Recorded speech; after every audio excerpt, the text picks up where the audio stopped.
We end tonight with a look back at a shameful chapter in American history and a book that helped guide African Americans through it safely. Victor Hugo Green, born November the 9th, 1892, was an African American postal employee from Harlem, New York City. In the 1930s, as a travel writer, he began traveling the New York area collecting data on stores, motels, and gas stations that would welcome black travelers. In 1936, he published his first guidebook entitled The Negro Traveler's Green Book. The book was published from 1936 to 1966. Mr. Green would review hotels and restaurants that did business with African Americans during the time of Jim Crow laws and racial segregation in the United States. Mr. Green printed 15,000 copies each year to accommodate the African American family abroad.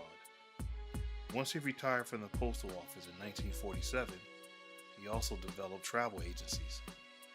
Mr. Green created the publishing office in Harlem to support his guide.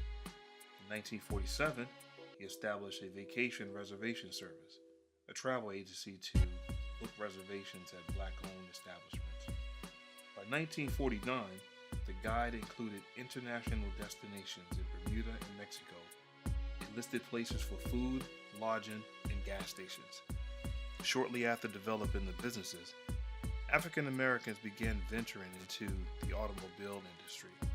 While automobiles made it easier for African Americans to be independently mobile, they still faced difficulties.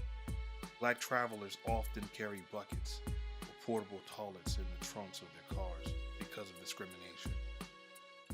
Also, to avoid trouble on long trips, they would even pack their own lunches in gas containers. Under this dilemma, Mr. Green would ask readers to provide information on the Negro motor conditions, scenic wonders in their travels, places visit of interest, and short stories on one's motoring experiences. He offered a reward of $1 for each accepted account, which he later increased to $5 by 1941. The Green Book had a motto displayed on the front cover, urging black travelers, and I quote, "Carry your Green Book with you. You may need it."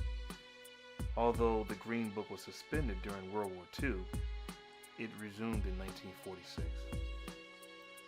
By the start of the 1960s, the market for the book was beginning to erode, mainly due to the civil rights activism and the passing of the Civil Rights Act of the 1964. The middle-class blacks pushed more for integration, causing black-owned motels to lose consumers and eventually close.